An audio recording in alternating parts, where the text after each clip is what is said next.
अस्सलामुअलैकुम, कैसे हैं आप सब। उम्मीद करती हूँ कि सब ठीक होंगे। मैं बनाऊंगी आज चिकन कोफ्ता। तो करते हैं रेसिपी को शुरू। बिस्मिल्लाहिर्रहमानिर्रहीम। आज बनाएंगे चिकन कोफ्ता। तो करते हैं रेसिपी को शुरू। बिस्मिल्लाहिर्रहमानिर्रहीम। जिसके लिए मैंने लिया आधा किलो चिकन, एक बड़े साइज़ का प्याज, थोड़ा सा अदरक लहसुन और 6 से 7 सब्ज़ मिर्च। तो करते हैं इनको चॉप। मिलते हैं चॉप करने के बाद।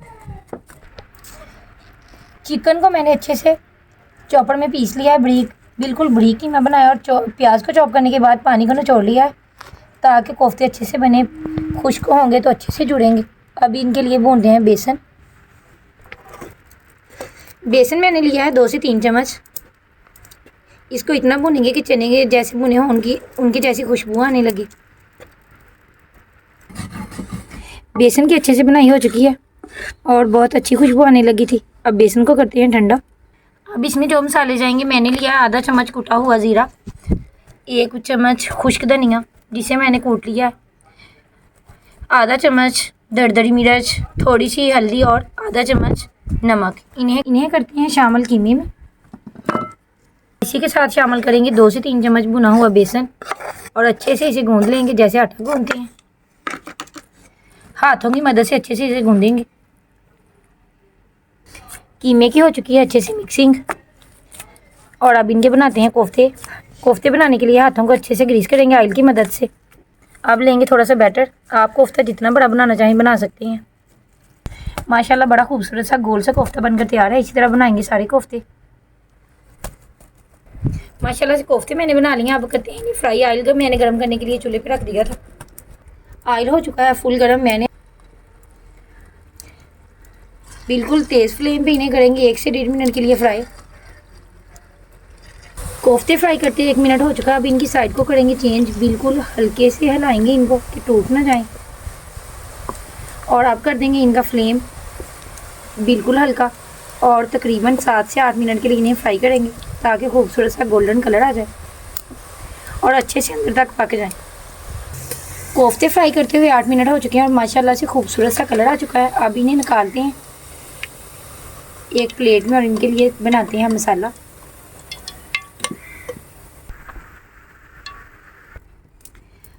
ऑयल मैंने कढ़ाई में से निकाल लिया। अब इसमें रहने दिया आधा कप। इसमें शामिल करेंगे 2 मीडियम साइज़ के प्याज।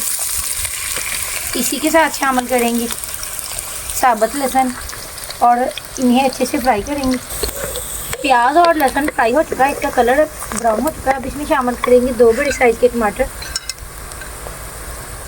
और 1 मिनट के लिए इन्हें फ्राई करेंगे।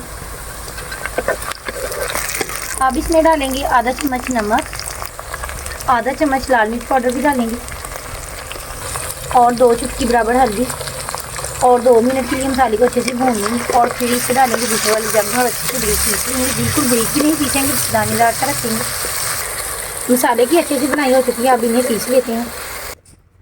मसाले की बनाई करेंगे अब 5 से 7 मिनट के लिए ताकि अच्छी सी इसकी खुशबू आने लगे। आप डालेंगे 8 से 10 काली मिर्च के दाने, 2 लौंग, 1 दालचीनी का टुकड़ा और 1 बड़ी इलायची। मसाले की अच्छे से बनाई हो चुकी है। अब इसमें शामिल करेंगे आधी प्याली दही जिसे मैंने अच्छे से पहले फेंट लिया था। आप इसको अच्छे से मिक्स करेंगे मसाले में और इतनी देर तक के लिए भून लेंगे कि दही का पानी खुश्क हो जाए और मसाले की मज़ेदार सी खुशबू आने लगे। माशाल्लाह मसाले का खूबसूरत सा कलर आ गया और अच्छे से हो चुकी है बनाई। अब इसमें शामिल करेंगे 1 बड़ा गिलास पानी। ग्रेवी अपने पसंद के मुताबिक कम या ज़्यादा भी कर सकते हैं। पानी शोरबे को अच्छे से बॉयल आ चुका है। अब इसमें शामिल करेंगे फ्राई किए हुए कोफ्ते और इसी के साथ में शामिल करूँगी 5 से 6 सब्ज़ मिर्च जिन्हें मैंने अंदर से कट लगा लिया है। इनका टच आएगा बड़ा अच्छा और बिल्कुल हल्के हाथ से इनके हिलाएंगे। बड़े मज़े का सालन कोफ्ते का तैयार होगा और कोफ्ते बिल्कुल भी नहीं टूटे। आप भी बनाइए बिल्कुल मेरे स्टाइल से। अब डालेंगे आधा चम्मच ज़ीरा और आधा चम्मच कुटा हुआ धनिया और 5 मिनट के लिए दम लगाएंगे बिल्कुल हल्के फ्लेम। सालन को दम लगाए हुए 5 मिनट हो चुके हैं और माशाल्लाह इतना मज़ेदार सालन पककर तैयार हुआ है। अब इसमें डालेंगे सब्ज़ धनिया और मैं आपको दिखाती हूँ कि कोफ्ते कितने नरम बने हैं। और माशाल्लाह कोफ्ते अंदर तक बिल्कुल पक चुके हैं। अब इन्हें निकालते हैं प्लेट में। बिस्मिल्लाहिर्रहमानिर्रहीम। अगर आप लोगों को इस स्टेज पर मेरी रेसिपी पसंद आए तो मेरे चैनल को सब्सक्राइब करें, लाइक करें, शेयर करें। ठीक है, लिए अब खूबसूरती के लिए डालेंगे ऊपर सब्ज़ धनिया। अल्लाह ताला सबके रिज़्क़ में बरकत डाले, आमीन। अगर आप सबको मेरी ये रेसिपी पसंद आई तो मेरे चैनल को सब्सक्राइब करें, लाइक करें, शेयर करें। इसी के साथ लेती हूँ इजाज़त। अपनी दुआ में रखिएगा याद। तब तक के लिए अल्लाह हाफिज़।